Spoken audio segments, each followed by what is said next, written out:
ये मैंने कहा था कि महायुति को थम्पिंग मेजोरिटी मिलेगी और इसीलिए मैं तमाम मतदाता जो है, मेरी लाडली बहनाओं को मैं धन्यवाद देता हूँ, लाडले किसानों को मैं धन्यवाद देता हूँ और लाडले हमारे भाई हैं, लाडले सीनियर सिटीजन हैं, सभी वर्ग जो है, सभी वर्ग को मैं धन्यवाद देता हूँ कि उन्होंने ऐसी विजयश्री प्राप्त कर दी है कि न भूतो न भविष्य तो ऐसी विक्ट्री जो इस बार मिली है, जो 2-2.5 साल हमारी महायुति ने काम किया है। ये महायुति ने जो काम किया है उसके काम के ऊपर ये जनता ने शिक्का मुर्तब किया है, काम को तवज्जो दिया है, प्राथमिकता दी है और इसीलिए महायुति को इतनी बड़ी जीत हासिल हुई है।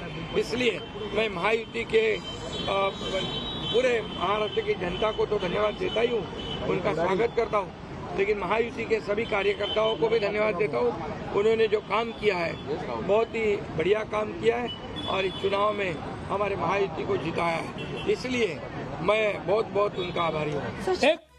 अच्छा, ये बड़ी बात है लक्ष्मी कहते हुए कि काम को जो है वो गिनाते हुए नजर आए एकनाथ शिंदे, ये अपने आप में काफी दिलचस्प होने वाला है। सच में कहा कि महायुति को जनता ने जिताया है, मुंह मीठा कराते हुए कार्यकर्ताओं का निश्चित तौर पर मनोबल कार्यकर्ताओं का बढ़ता है जब इस तरीके के आंकड़े और इस तरीके के बयान आते हैं। लेकिन यहाँ पर ना तो उनसे सीएम पर कोई सवाल पूछा गया और ना ही अपनी तरफ से उन्होंने कोई बयान दिया है।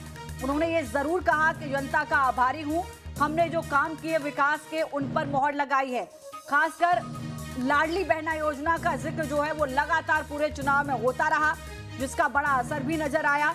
इस बार के अगर आप चुनाव परसेंटेज को देखें तो महिलाओं के वोटिंग प्रतिशत जो है वो बहुत ज्यादा रही है और खासकर चुनाव पूरा अगर आप वोटिंग प्रतिशत देखें तो वोटिंग पैटर्न जो है वो बहुत चौंकाने वाला रहा है। 65% से ज्यादा इस बार चुनाव हुआ है, मतलब वोट पड़े हैं और 1995 के बाद पहली बार ये दफा हुआ है जब इतना ज्यादा वोट प्रतिशत रहा है। 1995 में जहां तक मुझे याद आ रहा है 71% से ज्यादा वोटिंग हुई थी और इस बार 65% के आसपास ये वोटिंग प्रतिशत पहुंचा है, जो कि अभी तक का सबसे ज्यादा वोटिंग प्रतिशत है 1995 के बाद। क्योंकि पिछले साल 2019 में अगर आप बात करें, पिछली बार जब इलेक्शन हुआ था तो 61 पॉइंट कुछ प्रतिशत यहाँ पर वोटिंग हुई थी। और इस बार जनता का जो है वो रुझान किधर था, किन योजनाओं पर था, आधी आबादी का समर्थन किसे मिला, ये आंकड़े इस बात को दर्शाते हुए नजर आ रहे हैं। और बीजेपी पहले से आश्वस्त थी कि जब वोटिंग बम्पर होती है तो जाहिर है कि वो हमारे समर्थन में होती है।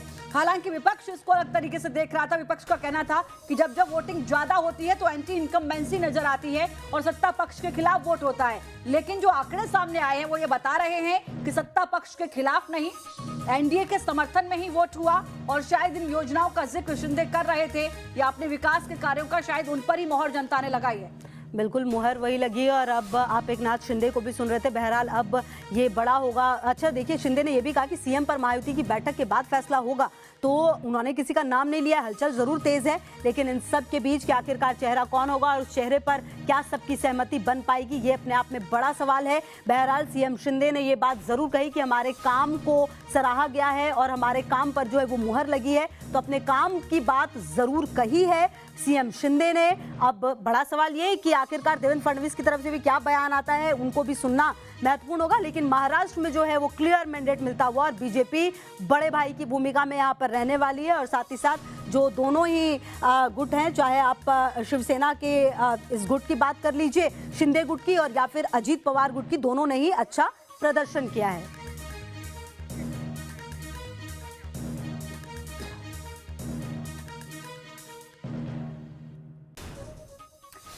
अदर की भूमिका भी देखिए। यहाँ पर महाराष्ट्र में इस बात को लेकर हमेशा से इतिहास रहा है कि यहाँ पर निर्दलीय और अदर छोटे दल जो हैं उनकी एक बड़ी भूमिका रहती है। इस बार ये आंकड़ा 20 तक पहुंच गया है। हालांकि AIMIM पार्टी भी यहाँ पर जो है 16 सीटों पर चुनाव लड़ रही थी। किस तरीके का स्ट्राइक रेट रहा है वो भी आपको बताएंगे जब आंकड़े सामने आते हैं। हालांकि अदर्स में अभी हम सभी का एक साथ लेकर आपको बता रहे हैं। इस वक्त जो आंकड़ा हुआ वो आपके सामने है, करीब करीब 20 रहा है। और ऐसे में इन अदर्स पर भी, छोटी पार्टियों पर भी, निर्दलियों पर भी और बागियों पर भी सबकी निगाहें थी। सबके संपर्क में ये बताया जा रहा था कि भाई अपने अपने जो बागी हुए हैं, जो अलग अलग लड़ रहे हैं, उन पर भी निगाहें।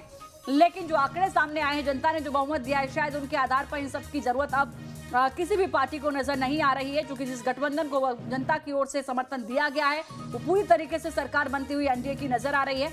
लेकिन यहां पर बयानबाजी एआईएमआईएम की ओर से भी लगातार की